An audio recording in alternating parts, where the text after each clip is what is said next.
Hello friends, आज आसतु करवा pure भेज आटा रोल। तो प्योर भेज आटा रोल करिवार उद्देश्य होची घरे यही सब भेजिटेबल अलग प्रकार भजा या तरकारी कले पिला खाती ना। तो तार सॉल्यूशन मु बाहर करी आपण घरे सेमती होची कि आसतु तापाई करवा किछि तेल नेली तापरे पियाज नेली गाजर काटिकी रखी देली कैप्सिकम देली बंधाकोबी भी काटिकी रखी देली तो स्वाद अनुसार लुण देली लंका गुंड देली तापरे टिके एपट सेपट करनेली अधा सिझा करदेली बेसी सिझीगले रोल रे भल लगेनि। तापर टमाटो सॉस सोया सॉस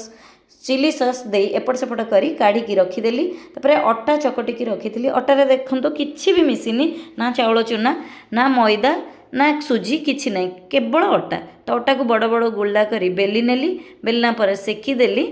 सेकिकी एपट सेपट करी सेकिला परे मु तेल दे पूरा भल से जमती रोल कले सेकती सेमती सेकिकी बाहर करी नहीं ता धीरे पिज्जा सॉस टिके लगे वेजिटेबल गुड़िक देदेली पियाज तापर टिके दे टमाटो सॉस दे बस रेडी हो गला आमर प्योर भेज आटा रोल।